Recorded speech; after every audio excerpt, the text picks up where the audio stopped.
पिछले 1-1.5 साल से हम लगातार फोन पर तो बातचीत करते रहे हैं, लेकिन ग्लासगो के बाद लंबे अरसे के बाद आज मिलने का अवसर मिल रहा है। यूक्रेन में चल रहा युद्ध पूरे विश्व के लिए बहुत बड़ा मुद्दा है।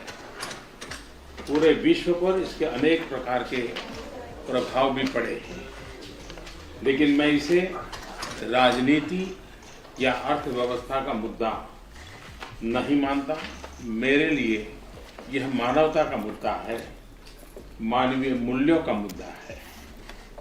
युद्ध की पीड़ा क्या होती है, ये आप हम सबसे ज्यादा जानते हैं।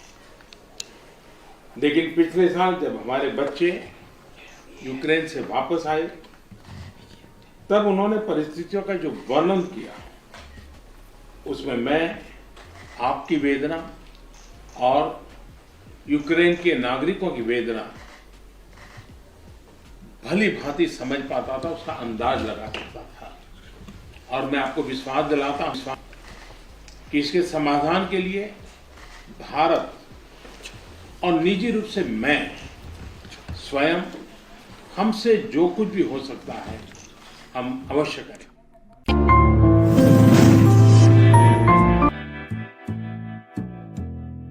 हम यूक्रेन के प्राइम मिनिस्टर ने G7 की मीटिंग में नरेंद्र मोदी को बहुत ज्यादा थैंक यू बोला है। देखिए, जब तक आप लोग किसी के साथ में जुड़ेंगे नहीं, जब तक आप लोग बात नहीं करेंगे, जब तक डायलॉग आपका बंद हो जाएगा, तो आप किसी के बारे में कैसे भी ख्याल आप अपने मन में बना सकते हैं। जैसे कि मोदी जी की सरकार ने उसको सर्वोपरि रखते हुए सबका साथ, सबका विश्वास, सबका विकास करा है। और आज उसी का नतीजा है कि यूक्रेन ने भी आज हमारे माननीय प्रधानमंत्री जी नरेंद्र मोदी जी की तारीफ करी है। सारी दुनिया के अंदर नरेंद्र मोदी जी ने भारत का मान सम्मान बढ़ाया है। ये आप लोगों को भी अच्छे से दिख रहा होगा। आज हम लोग यहाँ आपसी भाईचारा और आपसी सद्भाव संभाव के साथ में हम लोग सब जने आपस में मिलजुल के सभी के त्योहार हम लोग खुशियों से मनाते और मनाते चले आएंगे। पाकिस्तानियों को ना आरएसएस जो है ना फोबिया है। हम कभी मिले नहीं है, ज्वाइन नहीं किया है, उनकी एक हिस्ट्री नहीं देखी है। अगर देखा जाए तो उनको 97 इयर्स ओल्ड हो गए हैं। 1925 की इसकी फॉर्मेशन है और ये इंडिया और पाकिस्तान की अलहदगी से पहले की है।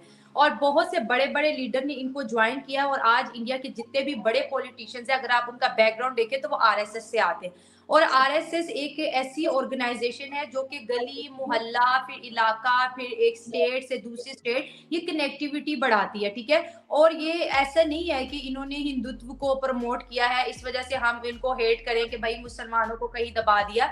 अगर आरएसएस, जब मैं इसको स्टडी करी थी तो मैंने देखा कि बहुत से मुसलमान बच्चों को, बच्चियों को स्कॉलरशिप दे रहे हैं, पढ़ा रहे हैं।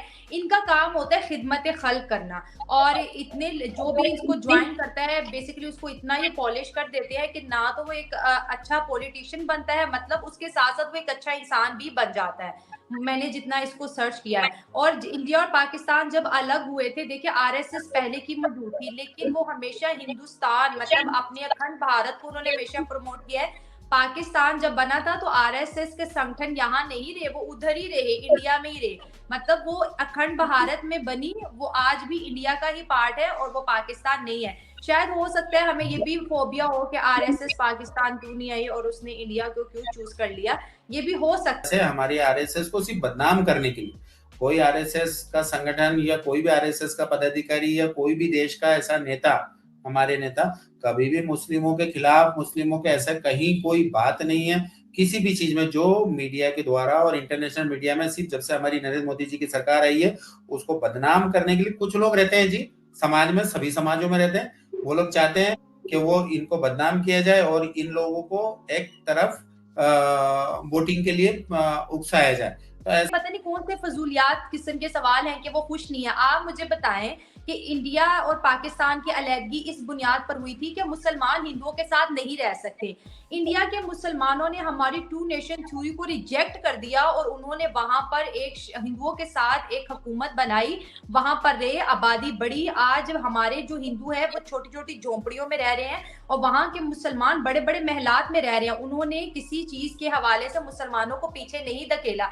अभी अगर मैं बात करूं मोदी जी की, जो कि ज्यादातर उनको आरएसएस के साथ जोड़ा जाता है, वो हमेशा जब मुसलमानों से बात करते हैं वो कहते हैं कुरान पढ़ो, अच्छी बात है, लेकिन हाथ में कंप्यूटर भी रखो, ये जरूरी है आप लोगों के लिए। तो अगर हम जैसे हो, हम तो अपने हिंदू बच्चों को स्कूल में अपने साथ पढ़ने नहीं देते कि अगर हिंदू पढ़ गया तो हमारा क्या बनेगा, अगर ये कोई अच्छे कपड़े पहन लिए तो फिर हमें कौन देखेगा, अगर हमारे बर्तनों में हिंदुओं ने खा लिया तो फिर हम तो अछूत हो जाएंगे। हम तो अपने हिंदुओं के तो बाल नहीं काटते, वो बेचारे अपने बाल खुद काटते, अगर वो किसी शॉप पे चला गया तो वो उसको मार मार के पागल कर देते कि तूने एक हिंदू के बाल क्यों काटे।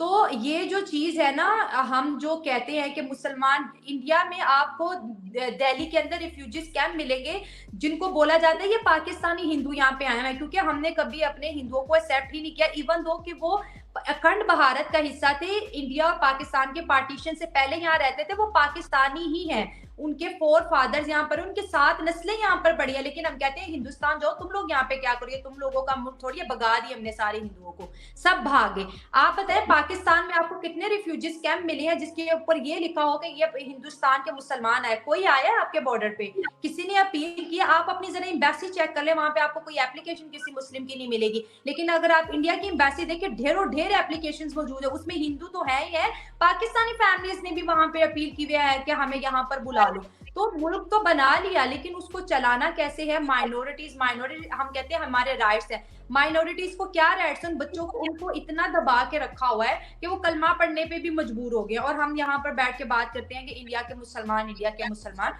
वो खुश हैं। सबसे बड़े बड़े नाम, अगर आप बिजनेस की बात करें, आपको मुस्लिम नजर आएंगे। यहाँ पर आप मुझे कोई 2 कंपनीज के नाम बता दें जो कोई हिंदू चला रहा हो, एक ऐसी सियासी पार्टी का नाम बता दें जिसको रिप्रेजेंट करने वाला कोई हिंदू हो, वहां पर आप देखें बड़े नहीं जी, जैसे आपने अभी भारत की इकोनॉमी 5वें नंबर पे बताई आपने आपके चैनल के माध्यम से, हम लोग ये चाहते हैं कि भारत की इकोनॉमी वर्ल्ड में नंबर 1 रहे, और उसी के लिए सभी लोग, हम 140 करोड़ लोग ये प्रयास कर रहे हैं कि भारत की इकोनॉमी वर्ल्ड में नंबर 1 रहे और भारत पूरी दुनिया का नेतृत्व करे। और वो क्षमता हमारी सरकार ने हमारे यहाँ पे हर इंसान के अंदर भर दी है कि भारत वर्ल्ड को लीड करेगा। भारत इसी तरह से साल 2 साल 4 साल के अंदर अंदर देखिएगा आप, इसी तरह से हमारी सरकारें चलती रहेंगी तो भारत जल्दी दुनिया को लीड करने की उसके ऊपर आएगा। आज कोरोना काल में भी आपने देखा कि हम लोगों ने बहुत जल्दी, हमारी सरकार ने बहुत जल्दी इसको कवर करा, कोरोना काल को भी हमारी सरकार ने इतनी मजबूती के साथ में पब्लिक के साथ में खड़ी है हमारी सरकार, और हमारी सरकार ने आज हमारा जो मान सम्मान जो बढ़ाया है, उसके साथ साथ भारत बहुत जल्दी, मैं समझता हूं कि बहुत जल्दी वर्ल्ड की नंबर 1 इकोनॉमी बनेगा, और भारत उसकी तरफ ग्रोथ कर रहा है। और हम 140 करोड़ इंडियंस, हम उसी में दिन रात लगे हैं कि भारत को जल्दी से विश्व गुरु बनाएंगे। तो हम तो, मुझे नहीं लगता आइंदा 100 साल के लिए भी तरक्की करें, क्योंकि पाकिस्तान वाहिद ऐसा मुल्क है जो पूरी दुनिया से 3000 साल पीछे है।